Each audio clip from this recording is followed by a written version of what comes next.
గుడాన్ని ఎందుకు ఇస్తారంటే ఒకటి మామూలు నవగ్రహ హోమాలు చేసేటప్పుడు కూడా ఈ నవధాన్యాలతో పాటు పత్తి బెల్లము ఉప్పు కూడా దానం ఇస్తారు. గుడం ఎందుకు ఇస్తారంటే మృత్యుంజయ పరిహారార్థం గుడదానం అంటాడు అనమాట. మృత్యుంజయుడు ఆ మృత్యుంజయుడు మన దగ్గరికి మనకు ఆయుష్ పెరగడం కోసంగా ఆయుష్ అభివృద్ధి కోసంగా అదే. కానీ బెల్లం అందుకే చాలా మంది తెలిసిన వాళ్ళు బెల్లం దానం తీసుకోరు, బెల్లం దానం తీసుకోరు. ఎందుకంటే అది మృత్యుంజయ పరిహారం కాబట్టి.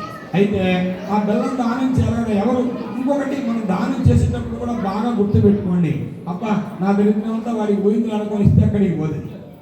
వాడు బాగుండాలి, తీసుకున్నటువంటి వాడు బాగుండాలి, ఇచ్చినటువంటి వాడు బాగుండాలి, అందరూ బాగుండాలని కోరుకుంటేనే వాడు బాగుంటాడు. బాగా గుర్తుపెట్టుకోండి. నాదంతా నా దరిద్రమంతా వాడికి పోయిందని మనసుతో మనకు దానాలు చేసేటైతే ఆ దానాలు చేయాల్సిన పనే లేదు. అందుకనే మన వాళ్ళు ఏం చేశారంటే అట్లాంటి నీకెవరు ఇవ్వడానికి దొరకలేదు అనుకుంటే ఆ బెల్లాన్ని తీసుకెళ్ళి ఆ గుడాన్ని తీసుకెళ్ళి దేవాలయం దేవాలయం ఇస్తే వాళ్ళు ఏం చేస్తారు? దాన్ని ఏం చేస్తారు? దేవాలయం బెల్లం ఇస్తే పొంగల్ చేస్తారు. పొంగల్ చేసిన తర్వాత ఏం చేస్తారు? దాన్ని దేవుడికి నైవేద్యం చేస్తారు. నైవేద్యం చేస్తే ఏమవుతుంది? అది ప్రసాదంగా మారుతుంది. ఆ ప్రసాదంగా తీసుకుంటే తప్పులేదు.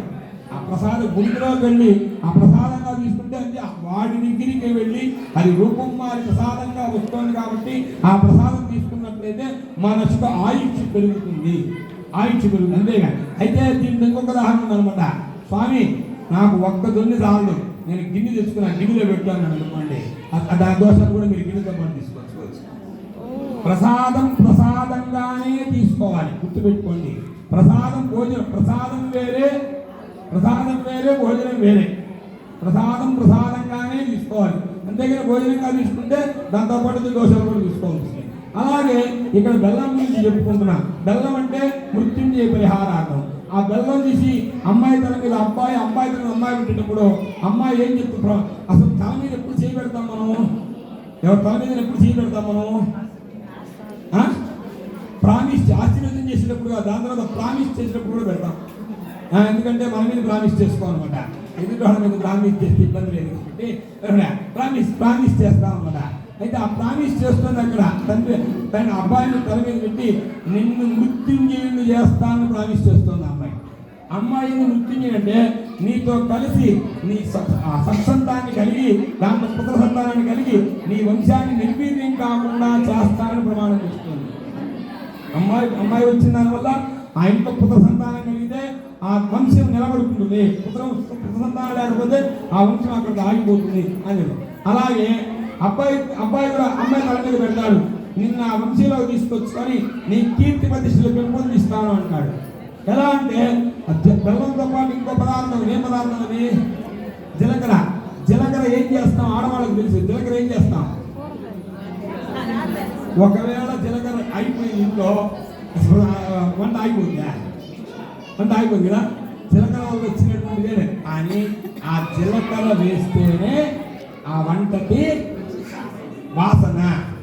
అంటే ఈ ఇంట్లో చారు వేస్తుంటే పక్కనింటే చారు వాసన వచ్చింది అనుకోండి, చూడవే పక్కింటి ఎంత బాగా చారు వేస్తుందో, చిట్లు అవి తినాలంటే ఇవి తినాలన్నమాట. ఆ చారులో తిరగమాత వేసి తిరగ వేసి ఆ గిన్నె దాంట్లో ముంచగానే ఎక్కడ లేని వాసన ఇల్లంతా అంటే దానికి ఆ వాసన చేసే అలవాటు చిలకరికి. అలాగే నిన్ను నా భార్యను చేసుకొని నీ కీర్తి ప్రతిష్ట నా వంశంలో ఎదుగుడింపు చేస్తాను. ఇద్దరికి ఒకరికి ప్రమాణాలు చేసుకోవడమే ఈ చిలక. ఇది నేను చెప్పే అర్థం, ఇది వైదిక అర్థం కాదు. మీరు బయటికి పోయి ఎవరిని అడగబాగా నన్ను గుర్తుబాగా. కాబట్టి ఇది నా సొంత. కాబట్టి అలా ఇద్దరు ఒకళ్ళ నెత్తి మీద ఒకళ్ళు చేతులు పెట్టుకొని ప్రామిస్ చేసుకుంటారు. ఏమని?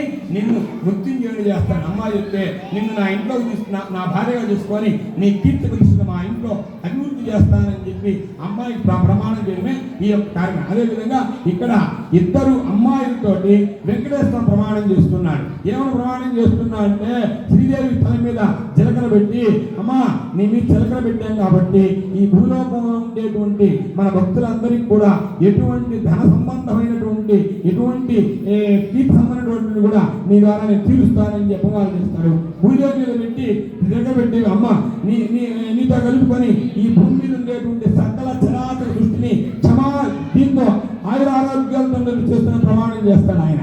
అలాగే అమ్మవారు కూడా వాళ్ళిద్దరూ ప్రమాణం చేసుకుని మీ యొక్క అనుగ్రహంతో ఈ చరాచర సృష్టిలో ఉండేటువంటి మన భక్తులందరినీ కూడా క్షేమంగా చూస్తామని ప్రార్థన చేసుకుంటూ ఇక్కడ జనగణాలు అమ్మవారు పడతారు. ఇప్పుడు మంగళాష్టకాలు జరుగుతాయి. కాండాయ కళ్యాణ గుణైకరామేణ పంచనా